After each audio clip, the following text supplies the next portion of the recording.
Okay, we're rolling. All right, this is an interview at the Days Inn, Hicksville, New York. It is the 7th of August, 2007, approximately 11 a.m. Interviewers are Mike Russert and Wayne Clark. Could you give me your full name, date of birth, and place of birth, please? My full name is Jan Klebukowski, Jr. My date of birth is 3/17/1964, and place of birth is Glen, Cove, New York. Okay. What was your educational background prior to entering service? High school diploma. Okay. When did you enter service? March of '85. All right. Now, why did you decide to go into the service? I wanted more opportunity for advancement, and I felt the Air Force and the Air National Guard would give me all the training I need. Mm-hmm. Originally, I was working at a very unpleasant job as far as it was a minimum wage job, working at a pet store. Okay. Why did you decide to go to the Air Force? You thought the Air Force would offer you More opportunity. more opportunities? Okay. All right. Where did you go for your basic training? Lackland Air Force Base, Texas. Mm-hmm. How long was your basic training, and what was it like? Lackland, it was approximately 6 weeks. When I first went there, it was a little bit of a shock, but the first week it wasn't as tough as I thought it would be. Mm-hmm. Why was it a shock? It was just when the first the day when the drill instructors came out, I guess they started yelling at everybody, and that's kind of a shocking thing. Okay. Was it your first time away from home? Yes, it was. Okay. Do you have any remembrances from your time in basic that stand out over others? Or? Just the regimented lifestyle. It was a little bit tough for me to get used to, but as far as the memories, mainly they were all good. Mm-hmm. Mm-hmm. Okay. Did you get any specialized training after Lackland? Yes, I did. After I graduated Lackland, I went down to Lowry Air Force Base for aircraft maintenance. What kind of aircraft did you train on? F-111s. And specifically? Avionics, ComNav, just, basic communications, because Mm-hmm. I had a heavy electronics background. How long was that school? It was about, I'd say about 3 months. Yeah, it was about 3 months. Okay. Where did you go from there? From there, I went to my first duty station in Mountain Home Air Force Base, where Where is that? Idaho, and that was my second transition because there was a field training detachment where they offered the actual hands-on training for the actual equipment of the F-111 communication equipment. So that's what you specialized with, or was the F-111 then? Mm-hmm. Okay.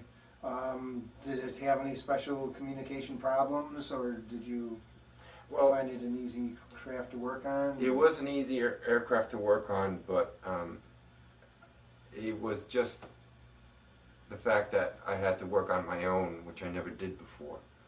I had a little bit of a problem initially getting used to working on my own, and I didn't have a lot of self-confidence. Mm-hmm. But after a while, I started working on my self-confidence, and I was able to work on my own. Mm-hmm. Now, all the work you did on the aircraft, was everything done with a tech manual? Everything was done with a tech manual. Everything was done step by step. Everything was outlined for me. Mm-hmm. How did you like being out in Idaho? Idaho was, again, coming from a big city like New York, it was a bit of a shock. I didn't think it was that, open. I mean, it was enjoyable at first, but it was, after 3 years of being there, I didn't like it anymore because it was so open. Mm-hmm. But as far as making friends, and I enjoyed the job itself, it was great. So you were there for 3 years? 3 years.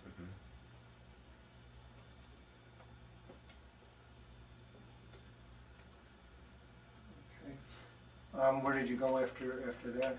I went to the Air National Guard.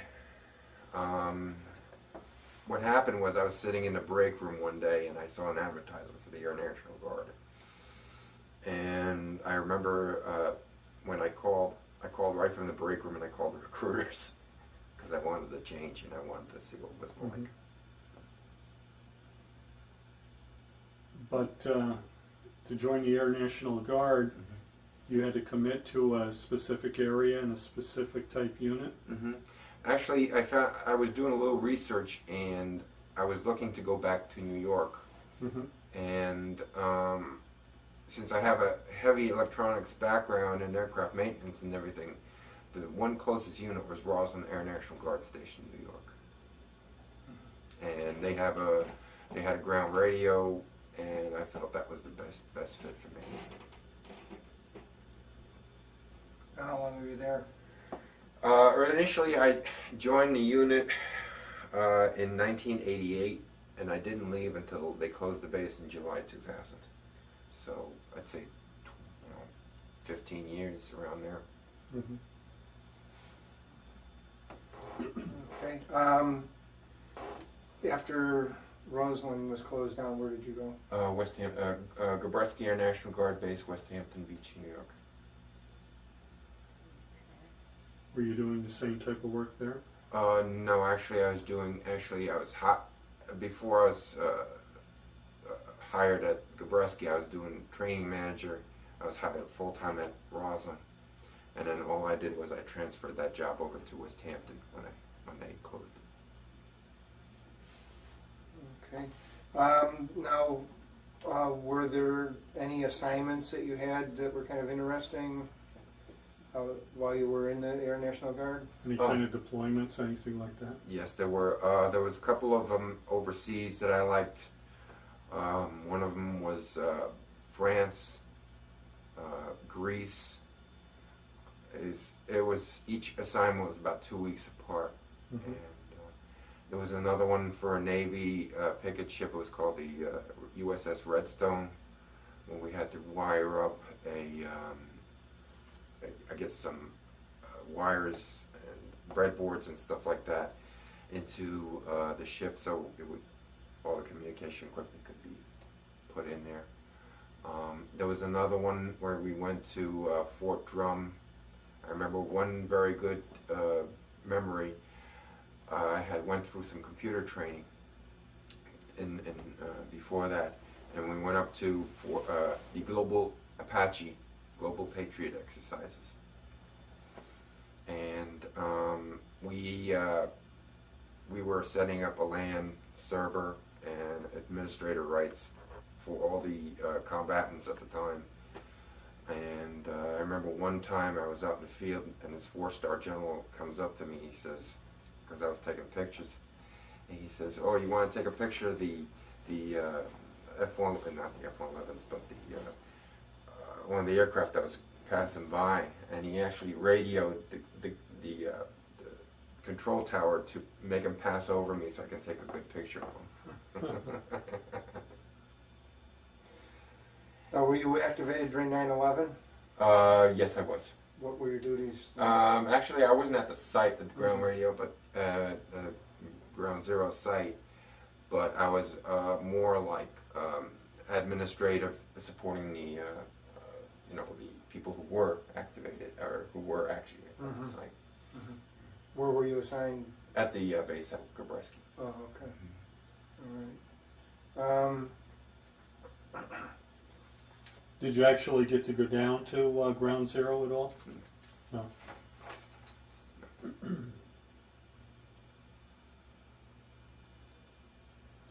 A number of years ago, there was that airliner that crashed. Were you involved with that airplane that went down off the coast of Long Island?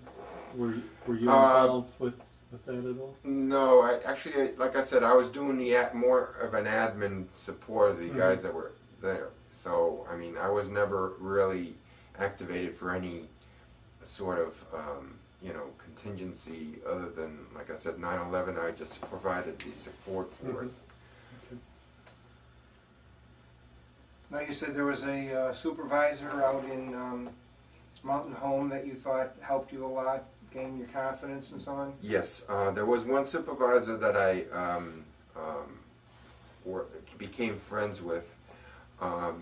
He noticed that I had a problem working on my own, and because I had a lot of lack of self-confidence, and he wanted me to build up that confidence so I can work myself up to making my own team.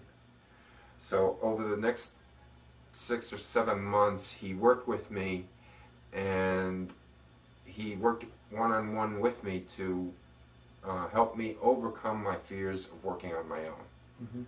Because as far as I thought at the time, I thought, you know, I didn't want to make a mistake and make the aircraft crash or anything like that. But when he came up to me, he says, you know, just keep pushing at it, overcome your fears. And then by the time the 3 years was up, I had my own maintenance team. So. And one of the things that I know you did extra that we have at our museum was a history of the base at Roslyn. Would you talk about that a little bit? Yes. Actually, when I first started it, I started it in 1995. One of my friends at Roslyn Station presented me or gave me a brochure that was very old and tattered. It only had one paragraph of information on Roslyn history. It was very vague, it was very short. So after looking at it, I just started, you know, looking into like the internet sites and various libraries and everything, trying to find out what this place was all about, because nobody knew. They knew it was a communication site, but they didn't know where it came from. So after like a lot of research, I went into the internet, and then I managed to find one of the original members of the base when it was an active duty base.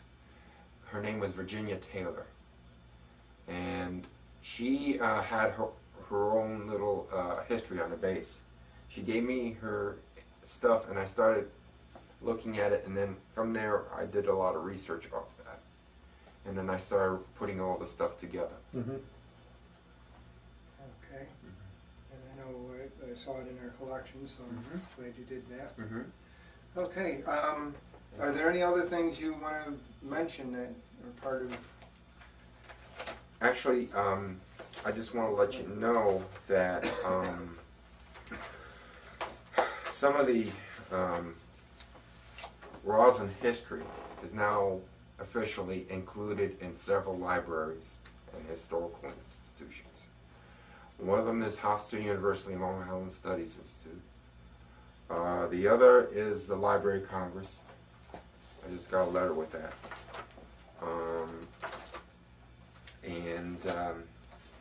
The other one was the New York City Public Library. I just got the letter this weekend. So you provided them with copies of the history? Yes.